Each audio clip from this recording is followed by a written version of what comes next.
नमस्कार दोस्तों, एक बार फिर से स्वागत है आपका मेरे चैनल वेल्थ क्रिएटर पे। तो दोस्तों, आज हम एक और आईपीओ के साथ डिटेल डिस्कशन करेंगे और ये आईपीओ है बंसल वायर इंडस्ट्री लिमिटेड का आईपीओ।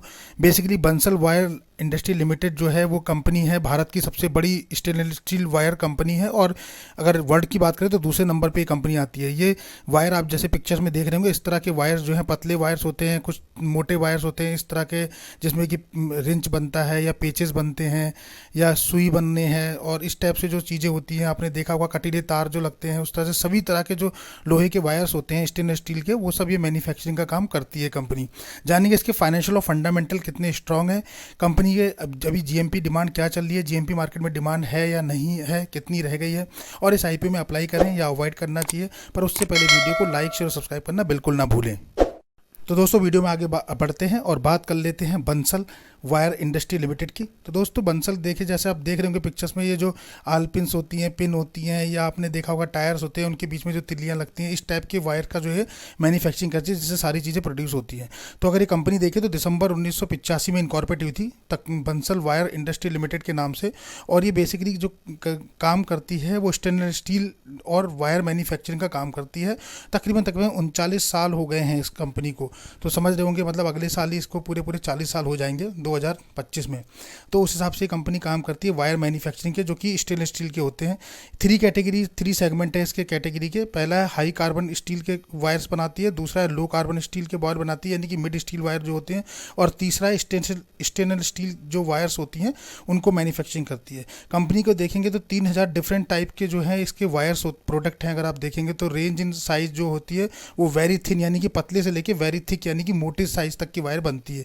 यानी पतली से पतली, जिसमें से सुई बनाई जा सके, कील्स बनाई सके, इतनी पतली वायर, और मोटी से मोटी वायर भी मैन्युफैक्चरिंग करती है। इसके कस्टमर का बेस देखेंगे तो 5000 से ऊपर प्लस कस्टमर है, डिफरेंट इंडस्ट्री के कस्टमर इसके पास हैं, which help the company growth, जो कि कंपनी ग्रोथ में पार्टिसिपेट कर रहे हैं। इससे कंपनी का रिड्यूस भी रिस्क जो है वो रिड्यूस हो जाता है। कंपनी ने जो है टू मच ऑर्डर जो है वो एक ही कस्टमर से नहीं है, तो कंपनी के पास डिफरेंट सेगमेंट के कस्टमर्स हैं, 5000 कस्टमर, तो यहाँ एक पे डिपेंडेंसी खत्म हो जाती है। तो यहाँ जो प्राइसिंग मॉडल कंपनी ने रखा है वो हेल्प करता है इनको, मटेरियल कॉस्ट को चेंज होती रहती है, जो कि डील है उसमें भी ये करता रहता है। यानी कि अगर एक दो कस्टमर सेगमेंट इनके हट जाएं तो बाकी कस्टमर भी सपोर्ट करके कंपनी को बनाए रखते हैं। तो जैसा कि आप पिक्चर्स में देख रहे होंगे, इस टाइप के जो प्रोडक्ट हैं ये कंपनी बेसिकली मैन्युफैक्चरिंग करती है, जो कि डिफरेंट डिफरेंट इंडस्ट्री में काम आते हैं। तो जो कि पिक्चर्स में हमने लगा रखे हैं, आपको दिखाई दे रहे होंगे। अब बात कर लेते हो तो कंपनी के पास अगर प्रेजेंट देखें तो अक्रॉस इंडिया में इसकी प्रेजेंट आपको देखने को मिलेगी, और अक्रॉस इंडिया में है, ऑपरेट करती है कंपनी, 50 कंट्री में भी करती है, अपने प्रोडक्ट को एक्सपोर्ट करती है। तो ये काफ़ी अच्छा है, आपको दिखाई देगा, और की प्लेयर है ये ग्लोबल मार्केट में। तो अगर ग्लोबल मार्केट में इसका रैंकिंग देखेंगे तो तकरीबन 10% से ज़्यादा का बिजनेस इसका, 8 से 10% का लगभग ग्लोबल मार्केट में बिजनेस स्टैंड करता है। वहीं अगर इन इंडिया की बात करें तो इंडिया में कम से कम 40 से 45% के लगभग आपको देखने को मिलेगा, जो कि 50% तक भी आने वाले टाइम में पहुँच जाएगा। तो यानी कि ये जो है लीडिंग कंपनी है, यानी अपने सेक्टर की जो है लीडिंग कंपनी आप कह सकते हैं। उसके अलावा अगर आप देखेंगे तो कंपनी के पास जो एक्सपोर्ट प्रोडक्ट है वो 50 कंट्री में डिलीवर करती है, और 14 ग्लोबल रिप्रेजेंट कवरिंग कर रही है। अभी अगर ग्लोबली हम देखें कहाँ कहाँ है वो, तो बांग्लादेश है, ब्राज़ील है, फ्रांस है, जर्मनी है, इजराइल है, इटली है, नीदरलैंड है, साउथ कोरिया है, साउथ अफ्रीका है, श्रीलंका है, टर्की है, यूनाइटेड किंगडम है, यूनाइटेड स्टेट है, और वियतनाम है। तो यहाँ ये आपको देखने को 14 ग्लोबल कंट्री में देखने को मिलेगी। इनके जो एक्सपोर्ट टर्नओवर आपको देखने को मिलेगा वो काफ़ी अच्छा है, और इस टर्नओवर से आप देखेंगे ग्रोथ जो है CAGR इसका निकल कर आ रहा है 47%। लास्ट 3 ईयर के CAGR की बात करें तो 47% से year by year company growth कर रही है। तो काफ़ी अच्छा ग्रोथ देखने को मिल रहा है। वहीं अगर देखेंगे तो कंपनी के पास 4 मैन्युफैक्चरिंग यूनिट है, जिसमें से मोहन नगर गाजियाबाद में और लोनी इंडस्ट्रियल एरिया गाजियाबाद में, 2 गाजियाबाद में देखने को मिलेंगी। तीसरी आपकी है बहादुरगढ़ में, झज्जर हरियाणा में जो है, और चौथी है झज्जर हरियाणा में। तो मतलब 4 इसकी यूनिट है, जिसमें से जो आउट ऑफ 4 यूनिट में 2 यूनिट लोकेटेड जो है वो गाजियाबाद में आपको देखने को मिलेगी, जिसमें से मोहन नगर और लोनी, ये दोनों जो है 2 यूनिट आपको गाजियाबाद में ही देखने को मिलेगी, जो कि उत्तर प्रदेश के अंदर आता है और दिल्ली के नियर अबाउट है। तो इस तरह से 4 इनकी बेसिक यूनिट है। अगर देखा जाए तो 2021 से कंपनी जो है स्टेबल हुई है, सेल्स टीम इसकी स्टेबल हुई है, ओवर 50 ईयर्स और 50 एक्सपीरियंस पर प्रोफेशनल इसके साथ जुड़े हैं, यानी एक्सपीरियंस है उन लोगों को, और वो प्रोफेशनल्स के साथ है, जो कि कवर करते हैं इसके रीजन को। इंडिया, पूरे पैन इंडिया में रीजन है, 5000 कस्टमर को सर्व करते हैं। तो यानी कि उनको मैनेज करना, उनको प्रोवाइड कराना, सारी सर्विसेज वो इसके करते हैं। बात कर लेते हैं दोस्तों इंपॉर्टेंट डेट्स की, कि इंपॉर्टेंट डेट्स क्या होने जा रही है इस आईपीओ की। तो ये बंसल वायर लिमिटेड का जो आईपीओ आपको देखने को मिलेगा वो 3 जुलाई से 5 जुलाई के बीच देखने को मिलेगा। फेस वैल्यू रखी गई है 5 रुपये पर शेयर। प्राइस बैंड की बात करें तो 243 रुपये से 256 रुपये के बीच में हमें कट ऑफ प्राइस 256 सेलेक्ट करना है रिटेल कैटेगरी में।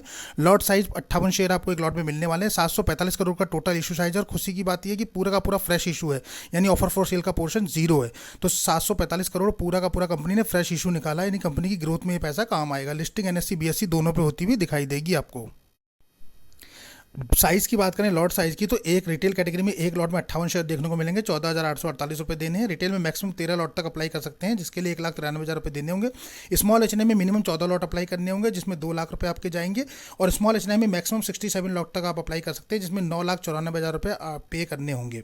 अगर हम बात करें बिग एचएनआई कैटेगरी में, तो मिनिमम आपको 68 लॉट अप्लाई करने होते हैं, जिसमें 3,944 शेयर मिलेंगे और 10,09,664 रुपये आपको इसके लिए पे करने पड़ेंगे। अभी प्रमोटर होल्डिंग की बात करें तो प्रमोटर आपको यहाँ कंपनी के जो प्रमोटर हैं वो देखने को मिलेंगे। अरुण गुप्ता जी देखने को मिलेंगे, अनीता गुप्ता जी देखने को मिलेंगी और प्रणव बंसल जी देखने को मिलेंगे और अरुण कुमार गुप्ता जी आपको एचयूएफ जो है वो देखने को मिलेंगे। यानी कि आप देखेंगे तो पूरा सिंगल फैमिली का ही होल्ड है इसमें, यानी कि पूरी गुप्ता फैमिली जो है और एचयूएफ जो है वो इसी के प्रमोटर्स हैं मेन। शेयर होल्डिंग पैटर्न की बात करें तो 95.78% के लगभग इनके पास है और उससे पहले मेरे ख्याल से 4.22% के लगभग डाइल्यूट कर दिया है इन्होंने पहले से ही। तो वो शायद मे भी कंपनी ने बोरिंग या कर्जा लिया होगा तो उसमें शायद कर सकते हैं। इसके आईपीओ के आने के बाद कितना रह जाएगा प्रमोटर के पास होल्डिंग, ये अभी डिस्क्लोज नहीं किया है। अब बात करते हैं फाइनेंशियल स्टेटमेंट की, जो कि सबसे इंपॉर्टेंट पैरामीटर है। तो कंपनी के फाइनेंशियली और फंडामेंटली एनालाइज करेंगे कि कंपनी फाइनेंशियली फंडामेंटली कितनी स्ट्रांग है। तो दोस्तों हम यहाँ बात करेंगे लास्ट 3 ईयर की, यानी कि 2022 की, 2023 और 2024 की, यानी कि मार्च की क्लोजिंग के नंबर हमारे पास अवेलेबल है। सबसे पहले एसिड की बात करें तो एसिड में कंपनी आप देखोगे तो 695 करोड़ था कंपनी के पास 22 में, 23 में बढ़ के हो गया 750 करोड़ के लगभग और 1264 करोड़ हो गया 24 में। तो यहाँ अच्छी ग्रोथ कंपनी ने दिखाई है, गुड ग्रोथ दिखाई है एसिड के मामले में ईयर बाई ईयर। रेवेन्यू पीस की बात करें तो 2200 करोड़ के रेवेन्यू थे 22 में, 23 में बढ़ के हो गए 2400 करोड़ के और 24 में बढ़ के हो गए 2470 करोड़ के। यहाँ भी कंपनी ने एवरेज ग्रोथ दिखाई है, यानी 22 से 23 में काफ़ी अच्छी ग्रोथ दिखाई है और लेकिन 23 से 24 में बहुत ज़्यादा ग्रोथ नहीं आई है। प्रॉफिट आफ्टर टैक्स की बात करें तो 57 करोड़ था 22 में, 59 करोड़ के लगभग हो गया 23 में और 78 करोड़ के लगभग हो गया 24 में। तो यहाँ भी तकरीबन 3 से 4% की ग्रोथ देखने को मिली है ईयर बाई ईयर प्रॉफिट में। तो बहुत अच्छी ग्रोथ नहीं है पर ठीक है, मतलब निगेटिव में भी नहीं है। नेटवर्थ की बात करें तो 223 करोड़ था 22 में, 23 में बढ़ के 282 हो गया और 24 में बढ़ के 422 करोड़ के लगभग कंपनी का नेटवर्थ हो गया। यानी कि एवरेज ग्रोथ काफ़ी अच्छी रही है और year by year increasing trend में, कहीं भी डिक्रीज नहीं है। रिजर्व सरप्लस की बात करें तो 213 करोड़ के लगभग था 22 में, 23 में 273 हुआ और 24 में 358 करोड़ हुआ। यानी रिजर्व और सरप्लस पे भी कंपनी ने अच्छी ग्रोथ दिखाई है और year by year increasing trend में, डिक्रीजिंग का नहीं है। तो सारे फाइनेंशियल पैरामीटर काफ़ी अच्छे हैं। पर बोरिंग की अगर हम बात करें तो बोरिंग यहां देखेंगे 413 था 22 में, 23 में बढ़ के 422 और 681 करोड़ का कर्जा आज की डेट में है। तो यानी कि ये कर्जा जो है दोस्तों रेड फ्लैग दिखाता है कंपनी का। कोई भी कंपनी जो है इंक्रीजिंग ट्रेंड में अगर बोरिंग को लेकर चल रही है तो एक बहुत बड़ा कंसर्न बनता है आगे चल के कि भैया जो भी इन्वेस्टर है उनको लगता है कि भाई कंसर्न है कंपनी में, क्योंकि बोरिंग इंक्रीज नहीं डिक्रीजिंग ट्रेंड में होना चाहिए तो अच्छा है। दूसरा, रिजर्व सरप्लस के एवज में बोरिंग ज़्यादा है, यानी रिजर्व कंपनी में सिर्फ 358 करोड़ है और बोरिंग 681, यानी अपने रिजर्व को कंपनी पूरा भी लगा दे तब भी कंपनी कर्जा नहीं उतार सकती। शायद इसीलिए कंपनी अपना आईपीओ लेकर आई है ताकि कुछ बोरिंग का पार्ट कम कर सके। मे भी मुझे ऐसा लगता है, अभी देखते हैं वीडियो में आगे। पर कुल मिला के ओवरऑल अगर बात करें तो फाइनेंशियली गुड है कंपनी, फाइनेंशियल स्ट्रांग है। अगर हम एसेट की, रेवेन्यू की, प्रॉफिट आफ्टर टैक्स की, नेटवर्थ की बात करें तो ठीक ठाक लग रहे हैं, बहुत ज़्यादा रिस्क में नहीं है। मार्केट कैपिटलाइजेशन कंपनी का 4000 करोड़ के लगभग का है, 4007 करोड़ के लगभग का। आरओई की बात करें, रिटर्न ऑफ इक्विटी, तो काफ़ी अच्छा 21% देखने को मिल रहा है। जनरली 15% से ऊपर अच्छा माना जाता है, तो 21% है, एक्सीलेंट है। ROC, return of capital employed की बात करें तो करीबन 18% है, ये भी 15 से ऊपर अच्छा माना जाता है, यानी ये भी काफ़ी अच्छा ट्रेड कर रहा है। डेब्ट टू इक्विटी देखिए, पहले भी हमने बताया 1.48 है, यानी कंसर्न है। यहाँ हमेशा 1 से नीचे होना चाहिए। 1.48 मतलब रेड फ्लैग इंडिकेट कर रहा है कि ये डेब्ट टू इक्विटी बहुत हाई है, इसको कंपनी को फोकस करके कम करना है। RONW की बात करें, रिटर्न ऑफ नेटवर्थ की, तो वो भी काफ़ी अच्छा 18 है, 15 से ऊपर काफ़ी अच्छा माना जाता है, तो ये भी 18 है। ईपीएस की अगर हम बात करें दोस्तों तो ईपीएस प्री आईपीओ जो है 6.18 था और पोस्ट आईपीओ जो है 5.03 होगा। वहीं पी रेशियो की बात करें तो 41.41 है और आईपीओ आने के बाद 50 के लगभग हो जाएगा। तो थोड़ा सा मुझे लगता है कि कंपनी ने जो वैल्यूएशन मांगा है, जो डिमांड करी है वैल्यूएशन की, वो थोड़ी सी हाई लेवल पे है।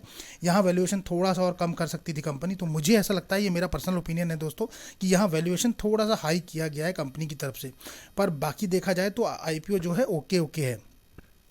बट अगर देखेंगे तो कंपनी के जो फाइनेंशियल हैं दोस्तों वो काफ़ी अच्छे हैं, मतलब बहुत ही बुरे भी नहीं कह सकते पर एवरेज से ऊपर हैं कंपनी के फाइनेंशियल जो है। कहीं भी कंपनी निगेटिव इंपैक्ट शो नहीं कर रही एक्सेप्ट बोरिंग को छोड़ के, यानी कर्जे को छोड़ के। फंडामेंटली कंपनी देखें तो फंडामेंटली काफ़ी स्ट्रॉग है, यानी कि सारे पॉइंट अगर हम कवर करते हैं जैसे ROE, return of equity, ROC, return of capital employed, या फिर RONW, रिटर्न ऑफ नेटवर्थ, तीनों ही पैरामीटर काफ़ी स्ट्रॉग इंडिकेशन दे रहे हैं और एवरेज से ऊपर हैं। तो यानी कि फंडामेंटली भी कंपनी आपको काफ़ी स्ट्रॉग नजर आ रही है वन शॉट में। तो कुल मिला के कह सकते हैं कि कंपनी फाइनेंशियली और फंडामेंटली काफ़ी स्ट्रॉन्ग साउंड कर रही है यहाँ।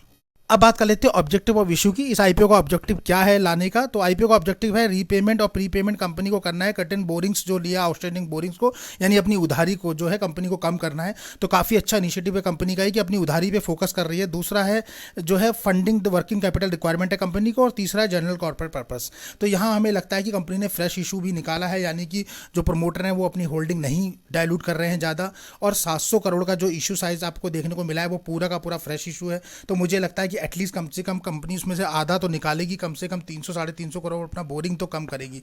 यानी इस आईपीओ के आने के बाद जब लिस्ट हो जाएगा तो मुझे लगता है कि कंपनी की उधारी आपको कम देखने को मिलेगी, और कंपनी को एक्चुअल में फोकस भी उस पर करना चाहिए ताकि इन्वेस्टर का फेथ कंपनी के साथ बना रहे, क्योंकि जितना कंपनी डेप्ट फ्री होगी और कैश रिच होगी उतने ही इन्वेस्टर ज़्यादा दिन तक टिकता है कंपनी के साथ। बाकी कंपनी अच्छा है। अगर हम देखें रिजर्वेशन चार्ट की बात करते हैं तो यहाँ देखेंगे कि QIB के लिए 50% का पोर्शन रखा गया, रिटेल के लिए बहुत ही खुशखबरी है 35% का पोर्शन रखा गया, और HNI के लिए 15% है।